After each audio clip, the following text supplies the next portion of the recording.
What's up?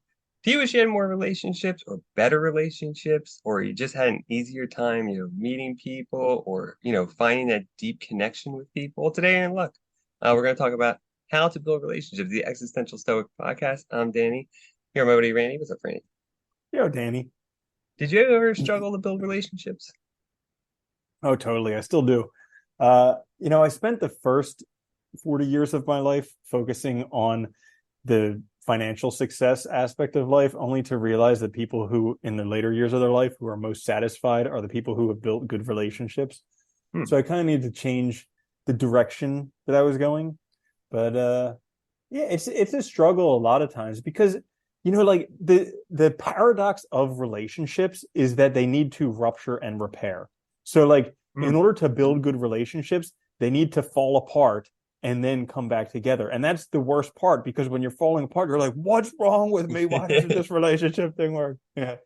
It's funny too, because I think a lot of people too, like, when you're younger, it's so easy to find people to hang out with and friends because nobody has really responsibilities. You have a lot of free time. But then as you get older too, most people lose like a lot of their relationships because it is hard to maintain that. It takes time and people do different things that have different priorities. So yeah, I think it's difficult for a lot of people. Yeah. Eh, I mean, like, Important. look at it. When you're going to school, you're in the same grade with people all your same age. There's no hierarchy. There's the teacher who's like the Yeah. king or whatever, the queen. But otherwise, there's no hierarchy. But like there are the older grades, but you don't spend time with them aside from like Yeah. recess or on the bus or Well, something and like even that. in So college, you're taking similar majors and stuff. There's stuff to connect on very easily, right? Whereas, yeah, get but older, then you it's get not to so the hard. workplace and it's just like a mishmash of everybody all together. And then you have these hierarchies, social, Yeah. monetary, all these different things. And it makes it a bit more challenging. Bunch of BS gets in the way. Yep. Yeah. So anyway, we each have some tips. Hopefully they'll help Yeah. Now that we made everybody totally depressed, let's get before into we go on. Yeah. There's still hope, hopefully. We'll see what happens. it. All right. So my first one is, I think, fairly obvious, but difficult, which is communicate. This is one of the hardest things too, I think, is like, you know, I notice myself, like when I feel like, if I'm feeling something or I've had a bad day or whatever, I think it's only me. But the reality is like most people can empathize. Most people have gone through something similar, if not something pretty much identical. And like communicating that to people is a great way to open up and start a relationship because it shows your vulnerability and also gives them a way to help you, which is a great way to like actually engage, especially with somebody like you have like a relationship with already a little bit. It can help build a relationship. And that honesty, I think, really helps kind of, opens the door for them to share. It opens the door for both of you to kind of help each other with your problems and just, it strengthens the relationship a lot by actually just communicating how you're doing, what's going on, and listening to them when they communicate how they're doing, what's going on. Yeah, that's a good one. I mean, people love to feel helpful, and if you Yeah, can let somebody feel helpful, they're gonna love you forever. Uh, yeah. but It make makes sure you it's feel connected too, right? Because you feel the same, like, oh, I felt that way before. I've had those problems. It like makes it easier. absolutely. That's a good one. My first one for how to build relationships is just introduce yourself to people. Everybody is awkward about it, and just stick out your hand, smile, say hi. In my case, I would say Randall, but you use your name, and and I Charles. mean, that's the easiest way, and it works on multiple levels because one, you broke the ice, makes it easy. Two, very rarely is anyone going to turn down shaking your hand. I think I've had that happen once out of like 1,000 times, and the person was probably just having a really bad day, and Yeah. uh, and then also it's like the feature of reciprocity. Okay. So like by offering your name, they feel obligated to offer their name and engage in conversation with you. Yeah, it's funny, people are, I think more now than ever, and it's probably a lot of reasons, but like, have a hard time starting conversations, have a hard time talking to people. But it's funny because most people want to talk to other people. They Everybody's don't want, dying to. yeah, they don't want to just sit on their phone. They'd rather have a conversation with a real person and just introducing yourself, starting that conversation. It might be hard, but if you do it a few times, you realize that almost everybody really wants that. And they'll be totally happy to communicate and talk with you and, enjoy the conversation. So it makes you feel better afterwards. And if you just try it out, you'll see, like, give it a few attempts. It's easy. Yeah. Mhm. It's funny. Everybody's very scared of that though. And Oh, okay. So oh, quick thing. So I'm reading this book called Super Better. And she talks about gamifying everything. So I heard this concept that was freaking awesome about like somebody who was going into a meeting with a superior who was really nasty, and they were like really dreading it. And they're like, how can I not dread it? So they made a bingo card of all the worst possible things that could happen in there. And they're like, which thing, like he'll say this about me, he'll embarrass me, all these different things. And he made a bingo card out of it. And then he went in there, and instead of worrying about it, instead of taking it personally when the guy was like insulting him, he was just like mentally checking them off his bingo card. So like if you are scared about introducing yourself to people, like write down the worst things that could possibly happen and keep that bingo card in your back pocket. And then when it happens, check it off. Be like, okay, cool. Bingo. Yeah, nothing to worry about. Gamifying is a good way to kind of help ease like the tension like in those situations too. It also makes it easier to kind of like motivate yourself to do things.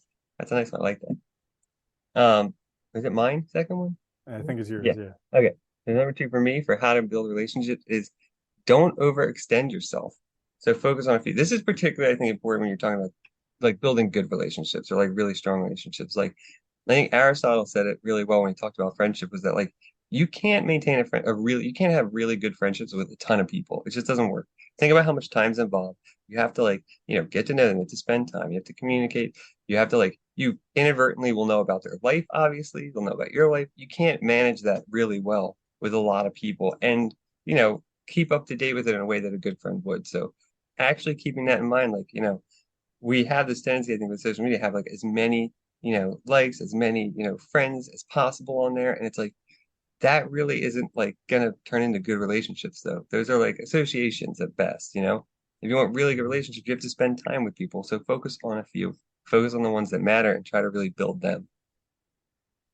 Yeah. And that's a really good one, just focusing on a few. And also like don't overextend as in going out of your way Yeah. regularly to be friends with people. I made this mistake when I was younger is I had friends who I would always go out of my like I was always the one who was calling them to do whatever, who was going to meet them somewhere, like always. And then when I stopped doing it, they stopped meeting up. And I was like, what kind of garbage friend is that? Yeah. Like, Yeah. yeah. So and it made life so much easier because then I was able to spend that time and find friends that are really good friends. Yeah. Not just like convenience and stuff like that, which makes it, yeah, that's a good point. Mm-hmm. So my next one for how to build relationships, and again, this is kind of like a relationship starter type thing, but whenever you go into a social situation, consider that you are single-handedly qualified to solve everyone else's most pressing problem, which is their social awkwardness. Okay. And and you might be saying, oh, but I'm not really good. Well, just consider everybody thinks that they're not, I mean, except for a few people, everybody thinks they're not good socially. So if you just change that, be like, hey, I'm in the top 10% of social people just from knowing this fact alone.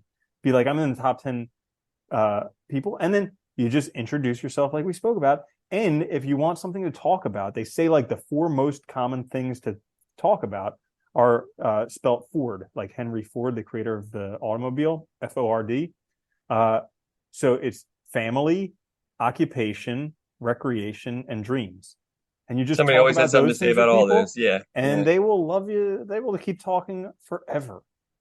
That's a good one too. And on that note too, like think about it too this way. If you do struggle with social awkwardness, which a lot of people do, that's the hardest thing is that barrier between like starting that conversation. So if you go up and start it, like they're gonna be thrilled because think of how you would feel if somebody came up and talked to you. You take away all that struggle and difficulty of starting the conversation. It's already started. Dude, it's such a mind trip too, because I have this story that I'm not like I have a story that I'm not good socially. And so anytime I get into a social situation, I just make myself introduce myself to people. And I end up getting a reputation where I go as like the most socially friendly person ever because everyone knows me. But it's like I still have this story in my head that I just don't have it. Yeah. Yeah. But you're able to overcome it very easily just by saying hi, Hmm. right? And then everybody Yeah, knows who you are. it's the easiest thing. You just stick out your hand and say hi. And if they And say it's no, okay, you go on to the yeah, next it's person. also low stakes too, because they can just say hi back and that's it. Like no big deal. Yep. Nobody's hurt. That's a good one. Hmm. Um, my last one for how to build relationships is find others who enjoy what you enjoy. I mean, the reality is like, if you want to have friends and relationships, you need people that do what you do. So I think like one of the best, I mean, there's so many ways to find groups now, like people that enjoy photography that go out, whatever, or hiking, or like, whatever it is, movie, you can find people, pretty much groups that do anything in your area. So join them. It's a great way. You have people that already just like in, we were saying in school or college, right? We have like a community of people already built. You have that already built. Just go join them, and then you have people to talk about. You already know what to talk about. You have a topic that's already easy. Everybody likes that thing. It makes it super easy to do. Yeah, and then like, you get to do the stuff that you love to do Yeah, with yeah, people that too you is enjoy also a spending bonus. time with. I mean, how awesome is that? Yeah, Yeah, it helps a that's a lot. great one. My last one is continually ask meaningful questions. So everybody wants to feel important. All right. Yeah. And for the most part, people love talking about themselves. So if you can satisfy those needs at the same time, just asking about people. And if you become interested in other people, people are going to be very interested in you. They're going to find you the most conversationally fluent person out there because you ask about them and they'll talk forever, but you get to find out more about them and then you ask more about things that are important to them, like actually listening when they're talking instead of trying to think of what you're going to say next. Just listening when they're talking, finding out what's important, that what they think is important, and then asking more about that. It's funny. It's also a good mechanism for like if you have to talk to people at work and stuff. And like, I remember at work, like a lot of people, I mean, know a lot about their lives and they knew very little about me because they just all like talking. So I just ask questions and then it would, move the conversation along. I was good. But like, yeah, people love it. It's the easiest Mm-hmm. thing to do is just keep asking good questions about them and just listen and then follow up and just keep going. It's super Mm-hmm. simple. Yeah. So Yeah. there you have it then. How to build relationships. There's some tips. Hopefully I'll help you guys out. This is the Existential Stoic Podcast. Check us out on YouTube, wherever you get podcasts. Like, share, subscribe. Leave a review if you would like. That'd be really helpful on Apple Podcasts. We'll be back later this week with another quick fix for a full-length episode. Until then, though, later, Andy. Later, Danny.